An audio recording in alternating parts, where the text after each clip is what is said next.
السلام علیکم ورحمۃ اللہ وبرکاتہ۔ اہلاً و سہلاً۔ اقرا محب الحافظات، پشاور، شہر ورثہ۔ جماعت خاصہ دوم، مضمون تفسیر سورۃ الہود، آیت نمبر 50۔ ترجمہ و تفسیر۔ ترجمہ: بسم اللہ الرحمن الرحیم۔ وَإِلَىٰ عَادٍ، اور قوم عاد کی طرف ہم نے بھیجا اخاہم ان کے بھائی ہود علیہ السلام کو، قالا فرمایا، یا قوم اعبدوا اللہ، اے قوم عبادت کرو اللہ تعالیٰ کی، ما لکم من الہ غیرہ، نہیں ہے اس کے علاوہ تمہارا کوئی الہ، ان انتم نہیں ہو تم الا مفترون مگر جھوٹ باندھنے والے، یا قوم اے قوم لا اسألکم علیہ اجرا، نہیں مانگتا میں تم لوگوں سے کوئی اجر، ان اجریہ نہیں ہے اجر الا مگر علی الذی اس ذات پر فطرنی کہ جس نے مجھے پیدا کیا، افلا تعقلون کیا تم لوگ عقل نہیں رکھتے، و یا قوم استغفروا، اے قوم توبہ طلب کرو، ربکم اپنے رب سے، ثم توبوا پھر رجوع کرو، الیہ اس کی طرف، یرسل السماء کہ بھیجے گا آسمان سے، علیکم تم پر، مدرارا موسلادھار بارش، ویزیدکم قوتاً اور زیادتی کرے گا تمہاری قوت میں، قوت کی الہ قوتکم تمہاری قوت کے ساتھ، ولا تتولوا مجرمین ولا تتولوا اور روگردانی نہ کرو، مجرم ہو کر، قالو کہا، یا ہود اے ہود علیہ السلام، ما جئتنا ببینۃ نہیں لائے تم ہمارے پاس کوئی دلیل، وما نحن بتارکی اور نہیں ہے ہم چھوڑنے والے، آلہتنا اپنے معبودوں کو، عن قولک تمہارے قول سے، وما نحن لک بمؤمنین اور نہیں ہے وما نحن اور نہیں ہے ہم لک بمؤمنین تم پر ایمان لانے والے، ان نقول الا اعتراک اور ہم تو یہی کہتے ہیں کہ برائی میں مبتلا کیا ہے تمہیں، بعض آلہتنا ہمارے بعض معبودوں نے، بسوء برائی کے ساتھ، قال فرمایا، انی اشہد اللہ میں گواہ بناتا ہوں اللہ تعالیٰ کو، واشہدو تم بھی گواہ رہو، انی بریئن کہ میں بری ہوں، مما اس سے، تشرکون کہ تم لوگ شریک ٹھہراتے ہو، من دونی اس کے سوا، فکیدونی تم لوگ تدبیر کرو، جمیعاً سب، ثم لا تنظرون پھر مجھے مہلت نہ دو، انی توکلتو میں بھروسہ رکھتا ہوں، اللہ تعالیٰ پر، ربی کہ میرا رب ہے، وربکم اور تمہارا رب ہے، ما من دابۃ نہیں ہے کوئی جاندار، الا هو آخذ مگر پکڑے رکھا ہے اس کو، بناصیتہا اس کے پیشانی کے بالوں سے، ان ربی بے شک میرا رب علی صراط مستقیم سیدھے راستے پر ہے، فإن تولوا اگر تم روگردانی کرو، فقط ابلغتکم پس تحقیق سے میں نے پہنچا لیا تمہارے پاس، ما ارسلت بہ وہ پیغام جس کے ذریعے سے مجھے بھیجا گیا، الیکم تمہاری طرف، ویستخلف ربی اور خلیفہ بنا لے گا، قائم مقام کر لے گا، ربی میرا رب قومن غیرکم تم لوگ کے علاوہ دوسری قوم کو، ولا تضرونہ شیئا اور کچھ نہ بگاڑ سکو گے تم اس کا، ان ربی علی کل شیء حفیظ بے شک میرا رب ہر چیز پر نگہبان ہے، ولما جاء اور جب پہنچا، امرنا ہمارا حکم، نجینا ہودا تو ہم نے ہود علیہ السلام کو نجات دی، والذین اور ان لوگوں کو، آمنوا جو ایمان لائے، معہ اس کے ساتھ، برحمت منا اپنی رحمت سے، ونجیناہم اور ہم نے نجات دی ان کو، من عذاب غلیظ باری عذاب سے، وتلک عاد اور یہ عاد تھے، جحدوا بآیات ربہم کہ منکر ہوئے اپنے رب کی آیتوں کے، انکار کی اپنے رب کی آیتوں کا، وعصوا رسلہ اور نافرمانی کی اپنے رب کی، واتبعوا امر کل جبار اور حکم مانا ہر سرکش مخالف کا، واتبعوا فی ہذہ الدنیا اور پیچھے سے آئی ان کو اس دنیا میں، لعنتاً لعنت، ویوم القیامت اور قیامت کے دن، الا خبردار ان عاداً بے شک عاد قوم عاد، کفروا یہ منکر ہوئے تھے، ربہم اپنے رب سے، الا بعداً سن لو دوری ہے، لعاد قوم عاد کے لیے، لعاد قوم ہود عاد کے لیے، قوم ہود جو قوم ہود تھی۔ تفسیر: یہاں پر فرما رہے ہیں کہ یہاں پر حضرت ہود علیہ السلام کا ذکر ہوتا ہے، حضرت ہود علیہ السلام کی قوم کا نام عاد تھا، جو اپنے کسی دادا کے نام سے موسوم ہوئی تھی، ان کا وطن حضرموت اور یہ یمن کا علاقہ تھا۔ یہاں پر فرما رہے ہیں کہ حضرت ہود علیہ السلام کو اللہ تعالیٰ نے قومیات کی طرف مبعوث فرمایا۔ یہ قوم اپنے ڈیل ڈول اور قوت و شجاعت کے اعتبار سے پورے عالم میں ممتاز سمجھی جاتی تھی۔ حضرت ہود علیہ السلام بھی اسی قوم کے فرد تھے۔ لفظ اخاہم ہود سے اسی طرف اشارہ فرمایا، مگر یہ اتنی بہادر اور قوی قوم افسوس کہ اپنے عقل اور فکر کو کھو بیٹھی تھی اور اپنے ہاتھوں سے تراشے ہوئے پتھروں کی مورتیاں بنا کر ان کی عبادت کرتے تھے۔ حضرت ہود علیہ السلام نے جو دعوت دین اپنی قوم کے سامنے پیش کی، ان کی تین اصول باتیں ابتدائی طور پر ذکر فرمائی۔ قالا یا قوم اعبدوا اللہ ما لکم من الہ غیرہ، یعنی اے قوم تم اللہ تعالیٰ کے سوا کسی کو عبادت کے لائق مت سمجھو، یہ افتراء اور جھوٹ ہے۔ دوسری بات یہ فرمائی کہ میں جو توحید لے کر آیا ہوں اور میں جو اپنی زندگی میں نے وقف کر رکھی ہے اور میں جو یہ محنت اور کوشش کر رہا ہوں، تو میں تم لوگوں سے اس کا کوئی معجزہ اور معاوضہ نہیں مانگتا، کوئی اجر نہیں مانگتے اس کا میں۔ تیسری بات یہ فرمائی وَيَا قَوْمِ اسْتَغْفِرُوا رَبَّكُمْ ثُمَّ تُوبُوا إِلَيْهِ يُرْسِلِ السَّمَاءَ عَلَيْكُمْ مِدْرَارًا، فرمایا کہ تم اپنی پچھلی زندگی میں جو کفر و گناہ کر چکے ہو اللہ تعالیٰ سے ان کی مغفرت مانگو اور اگلی زندگی میں ان سب گناہوں سے توبہ کر لو، اس کا پختہ ارادہ کر لو اور اس کے پاس نہ جاؤ۔ اگر تم نے یہ توبہ استغفار کا عمل کر لیا تو اس کے نتیجے میں آخرت کی دائمی فلاح تو ملے گی ہی، دنیا میں بھی اس کے بڑے فوائد کا مشاہدہ کرو گے۔ ایک تو یہ کہ توبہ استغفار سے تمہاری کاسالی دور ہو جائے گی، یعنی ایک روایت میں آتا ہے کہ ان پر 3 سال تک کاسالی رہی، وقت پر خوب بارش ہوگی جس سے تمہارے رزق میں وسعت پیدا ہوگی۔ دوسرا یہ کہ تمہاری طاقت و قوت بڑھ جائے گی۔ تو اس سے معلوم ہوا کہ گناہوں سے توبہ استغفار کا خاصہ یہ ہے کہ دنیا میں بھی رزق میں برکت ہوگی اور مال و اولاد میں بھی برکت ہوگی۔ حضرت ہود علیہ السلام کی قوم نے ان کی دعوت کا جواب بہت ہی جاہلانہ انداز میں دیا۔ کہا ما جئتنا ببینۃ وما نحن بتارکی آلہتنا، کہا کہ آپ نے تو ہمیں کوئی معجزہ بھی نہیں دکھایا اور صرف زبانی بات کر رہے ہیں، اس لیے ہم آپ کے کہنے سے اپنے معبودوں کو نہیں چھوڑیں گے اور آپ پر ایمان نہیں لائیں گے، بلکہ ہمارا خیال تو یہ ہے کہ ہمارے معبود بتوں کو برا کہنے کی وجہ سے آپ کی دماغی حالت خراب ہو گئی ہے، اس لیے آپ ایسی باتیں کرتے ہیں۔ اس کے جواب میں حضرت علیہ السلام نے پیغمبرانہ جرات کے ساتھ فرمایا کہ اگر تم میری بات نہیں مانتی تو سن لو کہ میں اللہ کو گواہ بناتا ہوں اور تم بھی گواہ رہو کہ میں اللہ کے سوا تمہارے سب معبودوں سے بیزار ہوں۔ اب تم اور تمہارے بت سب مل کر میرے خلاف جو کچھ کرنا چاہتے ہو کر لو اور میرا جو کچھ بگاڑنا چاہتے ہو بگاڑ لو اور مجھے ذرا بھی مہلت نہ دو۔ اور فرمایا کہ اتنی بڑی بات میں جو کہہ رہا ہوں تو میں یہ اسے نہیں کہہ رہا، بلکہ انی توکلت علی اللہ ربی و ربکم، میں اس لیے بات کر رہا ہوں کہ میں نے اللہ تعالیٰ پر توکل اور بھروسہ کیا ہے جو میرا بھی رب ہے اور تمہارا بھی،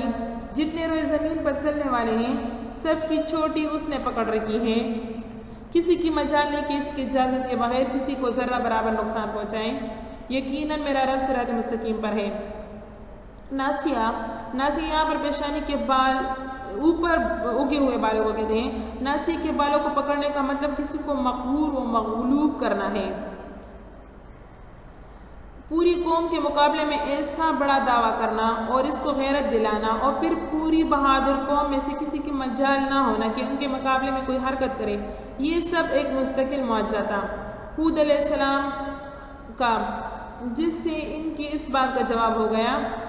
کہ آپ نے ہمیں کوئی معجزہ نہیں دکھلایا، اور اس کا بھی جواب ہو گیا کہ ہمارے بتوں نے آپ کی دماغی حالت کو خراب کیا، کیونکہ اگر بتوں کی طاقت ہوتی تو اس وقت وہ حضرت ہود علیہ السلام کو زندہ نہ چھوڑتے۔ پھر فرمایا فَإِن تَوَلَّوْا فَقَدْ أَبْلَغْتُكُمْ مَا أُرْسِلْتُ بِهِ، یعنی اگر تم حق سے پھرے رہو گے تو سمجھ لو کہ جو پیغام دے کر مجھے بھیجا گیا ہے میں تمہارے سامنے پہنچا چکا ہوں، تو اب اس کا نتیجہ اس کے سوا کیا ہے کہ تم پر خدا کا قہر اور غضب آ جائے اور تم سب نیست و نابود ہو جاؤ، اور میرا رب تمہاری جگہ کسی دوسری قوم کو اس زمین پر آباد کر دے، اور اس معاملہ میں جو کچھ کر رہے ہو تم اپنا نقصان کر رہے ہو۔ لیکن ان لوگوں نے حضرت ہود علیہ السلام کی ان باتوں میں سے کسی چیز پر بھی کان نہیں دھرا اور اپنی سرکشی پر قائم رہے تو اللہ تعالیٰ کا عذاب ہوا کے طوفان کی صورت میں ان پر نازل ہوا۔ فرماتے ہیں وَلَمَّا جَاءَ أَمْرُنَا نَجَّيْنَا هُودًا وَالَّذِينَ آمَنُوا مَعَهُ بِرَحْمَةٍ مِنَّا،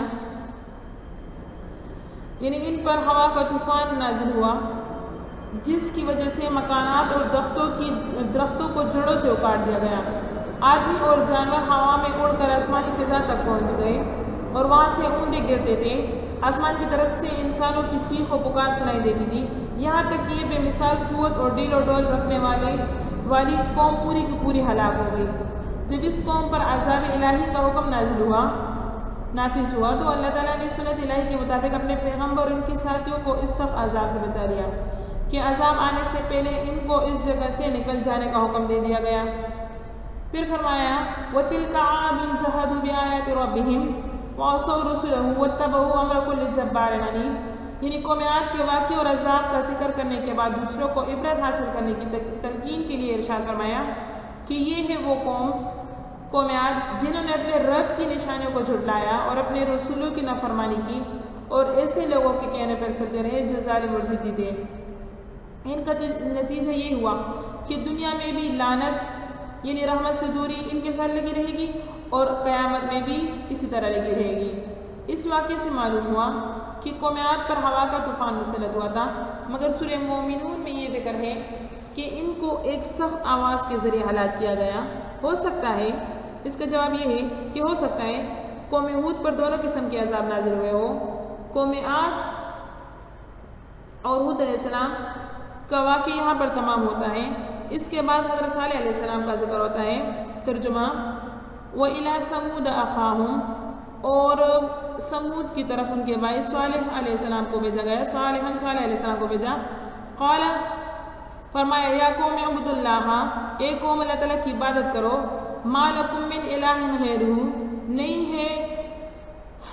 کوئی الہ غیر اس کے سوا، وانشأکم، اس نے بنایا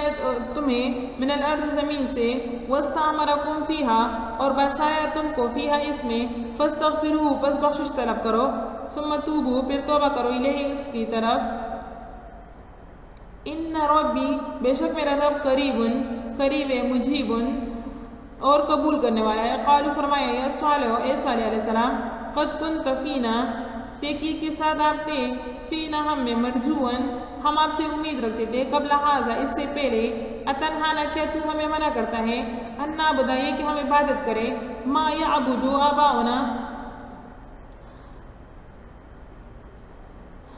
جس کی عبادت کرتے تھے ہمارے آباء و اجداد، وَإِنَّنَا، اور بے شک ہم، لفی شک میں ہیں، مما، اس سے، تدعونا، جس کی طرف تم ہمیں بلاتے ہو، تدعوننا، تم ہمیں بلاتے ہو، تدعونا، تم ہمیں بلاتے ہو۔ یہاں پر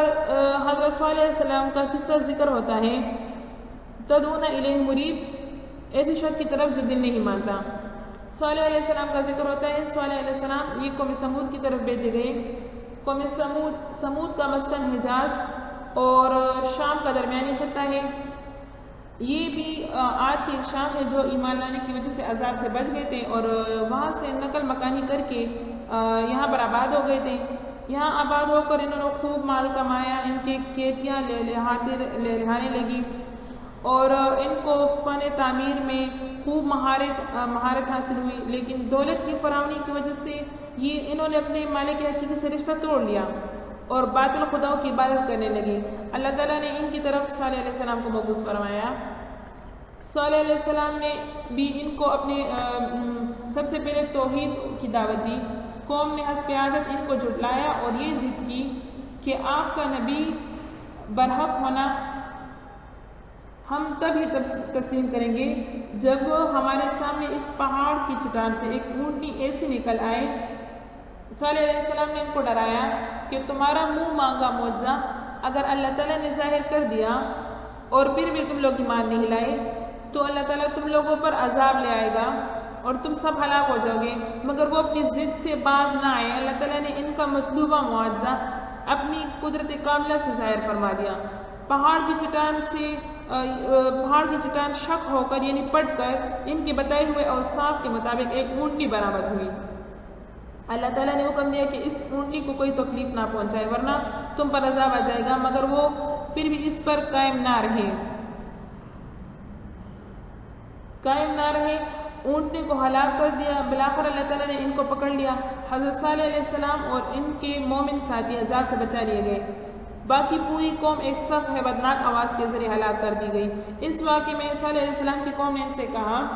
کہ قد کنت فینا مرجوا قبل ھذا، یعنی آپ دعوے نبوت اور بت پرستی کو منع کرنے سے پہلے ہم کو آپ سے بڑی امیدیں وابستہ تھی کہ آپ ہماری قوم کے لیے بڑے رہنما ثابت ہوں گے۔ اس کی وجہ یہ ہے کہ اللہ تعالیٰ اپنے انبیاء کی پرورش بچپن ہی سے نہایت پاکیزہ اخلاق و عادات میں کرتے ہیں، جس کو دیکھ کر سبھی ان سے محبت کرتے اور عظمت سے پیش آتے ہیں، جیسا کہ حضرت خاتم الانبیاء صلی اللہ علیہ وسلم کو بھی اعلان نبوت سے پہلے سارے عرب امین کا خطاب دیتے تھے اور سچا اور صالح اعتقاد رکھتے تھے۔ نبوت کی اس دعوے اور بت پرستی سے ممانعت کرنے پر یہ سب بھی آپ کے خلاف ہو گئے۔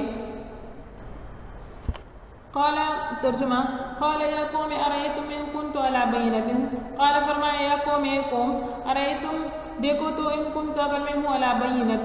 واضح دلیل پر میں رب اپنے رب کی طرف سے، وآتانی اور دی مجھے منہ اپنی طرف سے رحمتاً رحمت، فمن ینصرنی تو کون میری مدد کرے گا، من اللہ اللہ تعالیٰ کی طرف سے، ان عصیتہ اگر میں نافرمانی کروں، فما تزیدوننی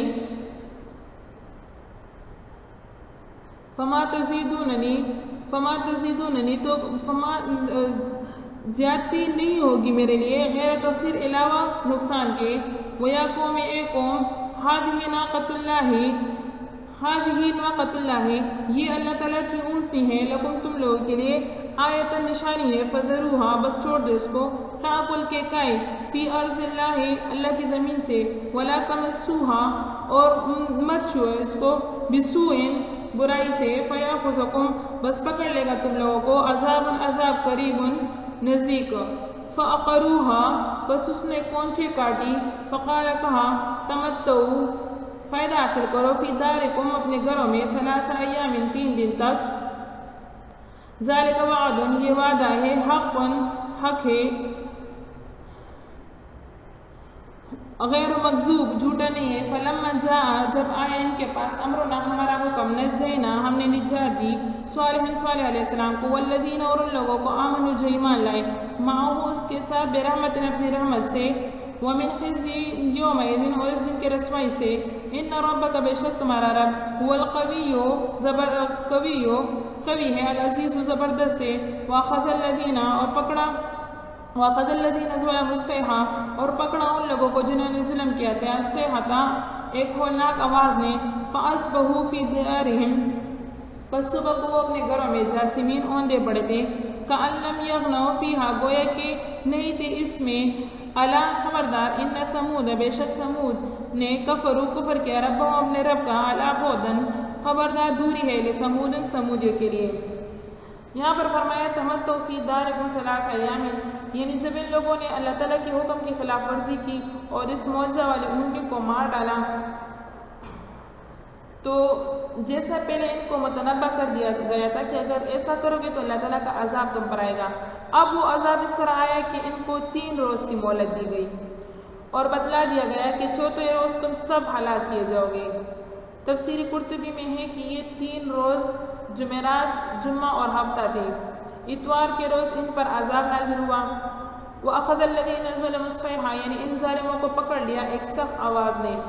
یہ سخت آواز حضرت جبرائیل علیہ السلام کی تھی، جس میں ساری دنیا کی بجلیوں کی کڑک سے زیادہ ہیبتناک آواز تھی،